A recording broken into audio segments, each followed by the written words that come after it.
In the mid-1990s, Robert and Robyn Guyton bought a scrubby quarter-acre section on the main street of Riverton, New Zealand, and stopped mowing the lawn. Not for a season, not while they figured out landscaping, forever.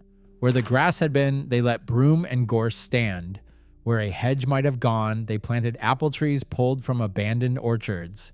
Their front yard, in a town of 1,000 people, began turning into something that did not look like a yard at all. Nobody else in Riverton was doing this, not one other household. The Guytons received odd looks from their neighbors as the forest took hold, not threats, not letters to the council, just the particular silence a small town gives something it does not understand. 30 years later, that quarter-acre section holds more than 480 species of plants, 80 different varieties of apple, 60 types of gooseberry, a creek that had been used as the neighborhood dump, filled with aluminum cans, Victorian pottery, hobnail boots, now runs clear enough that native fish swim up it to spawn. The Guyton's garden has been studied, filmed, and cited as one of the most complete temperate food forests in the world. Robert Guyton now sits as an elected regional councillor for Environment Southland, the same institution responsible for regulating the plants he once refused to cut down. This is the story of two people who looked at land nobody wanted, made a decision the whole town found strange, and quietly built one of the most studied food forests on the planet without ever calling it a protest, a project, or anything more than a place to live. Riverton sits at the bottom of New Zealand's South Island, a fishing town on the Southland coast so far south that Antarctica feels closer than it should.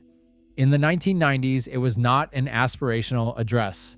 Land was cheap because almost nobody wanted it, the same reason the Guytons could afford 2 lots on the main street. When they arrived, they went looking for people who thought the way they did about growing food and living lightly on land. They found 57 of them out of a town of 1,000. 57 people started an organic growers group. That group became the South Coast Environment Society, and the society opened what would become New Zealand's longest continuously running environment center, a shop and knowledge hub set inside a building on Riverton's main street, built in 1908. It sells organic vegetables, seeds, and soap. It has never closed. But the group of 57 was still a small fraction of the town. For the other 94%, the Guytons were the couple who had stopped mowing. The plot they bought was not blank.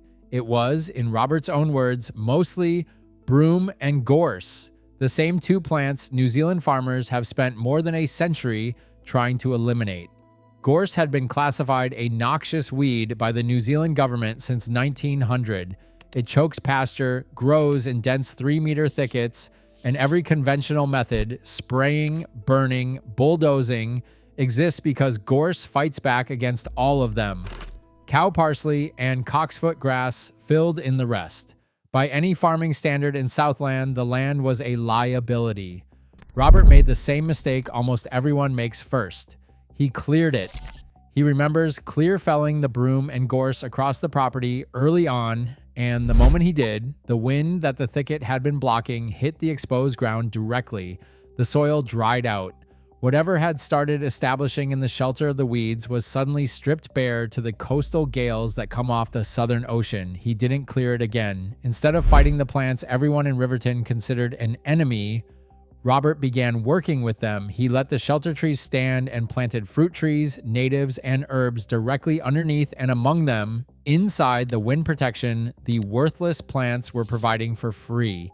It is the same principle arrived at independently that would later make headlines 39 years later on Banks Peninsula, 400 kilometers north. Gorse is a nitrogen-fixing legume that fertilizes barren ground and shelters native seedlings until it shades itself out and dies. Robert didn't publish a paper on it. He just stopped mowing, stopped clearing, and started planting into the gaps. The design that emerged followed the layered structure foresters call a food forest.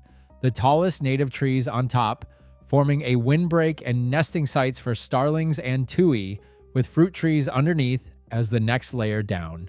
Robert built the system around 80 different apple varieties, most of them heritage cultivars, rescued from abandoned Southland orchards that were dying out, some individual trees over 500 years old in lineage.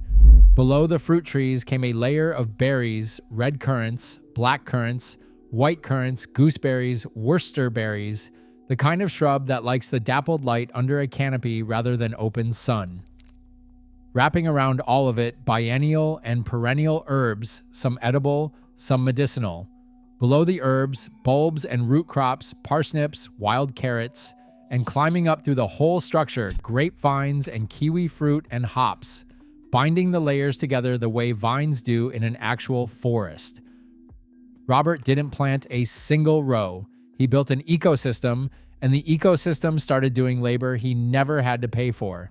The birds nesting in the cabbage trees fed their chicks on soft-bodied caterpillars and grubs pulled straight out of the garden, free pest control running on autopilot every spring without a spray can in sight.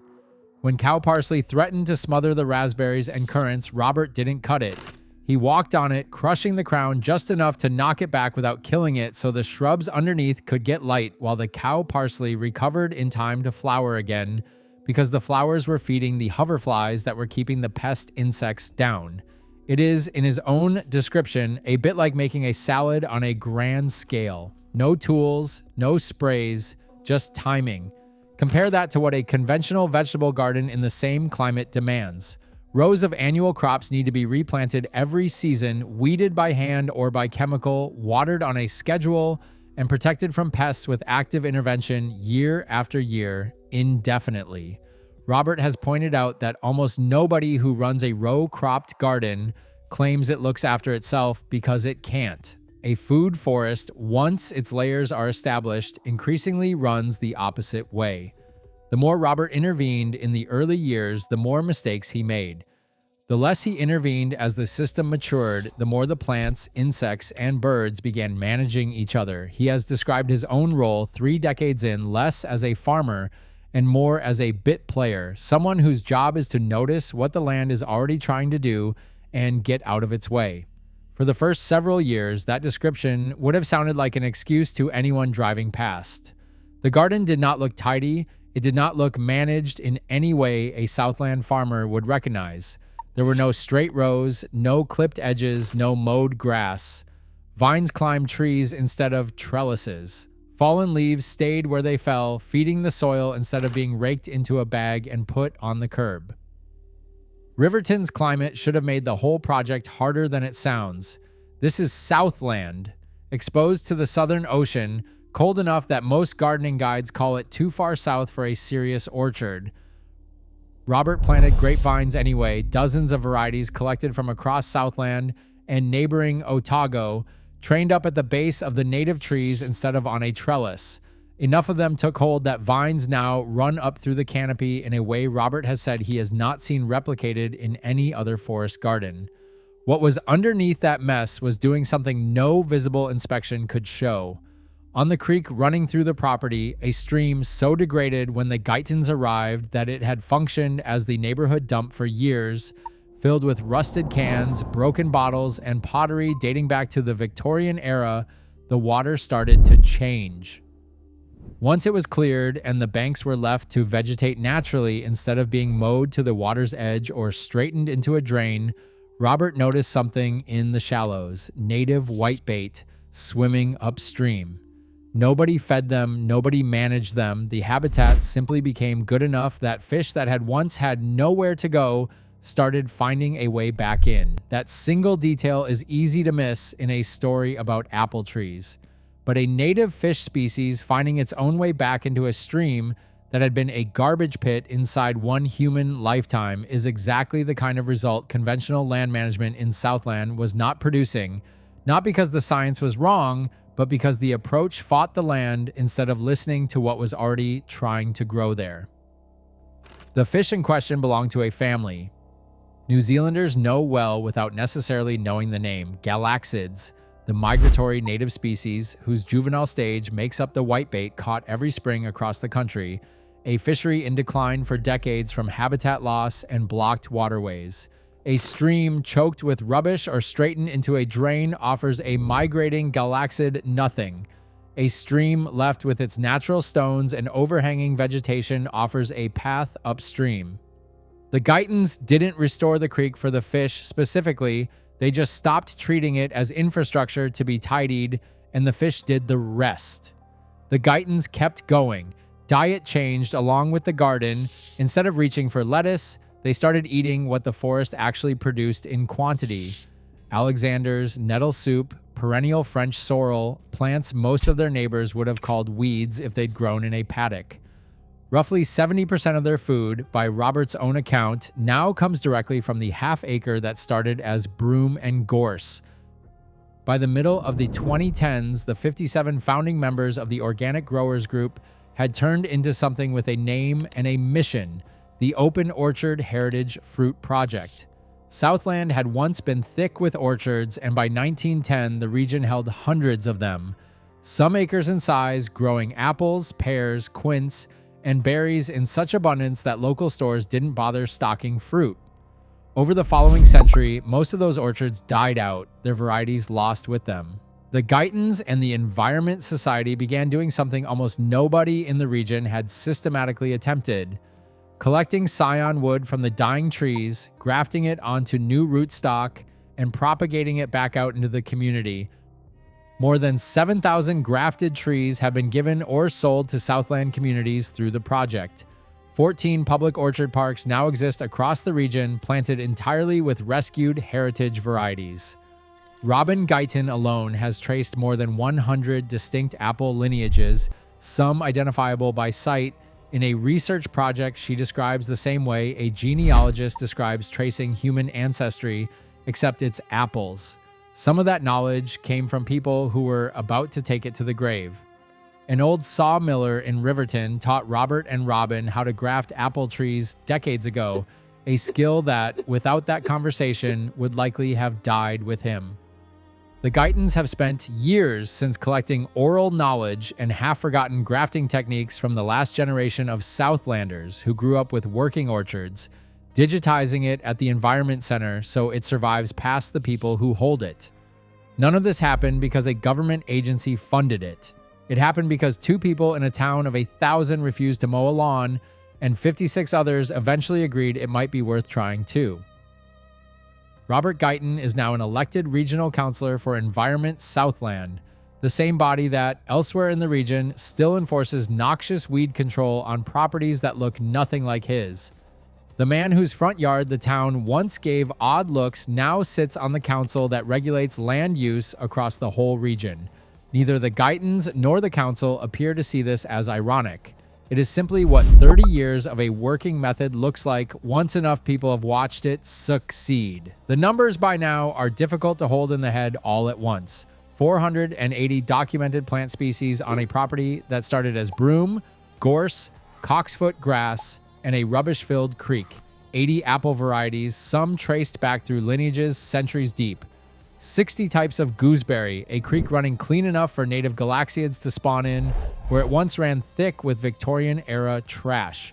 14 public heritage orchard parks scattered across a region that had nearly lost its fruit-growing history entirely. More than 7,000 grafted trees distributed to a community. New Zealand's longest continuously operating environment center, run out of a 1908 building on Riverton's Main Street, never closed since it opened. 70% of the Guytons' own food grown on half an acre that once fertilized nothing but weeds. None of it came from a subsidy, a 5-year plan, or a piece of heavy machinery. It came from 2 people who stopped mowing, stopped spraying, and let the plants everyone else in Southland was taught to hate do the one thing they had always been good at: building soil, holding shelter, and making room for something else to grow underneath.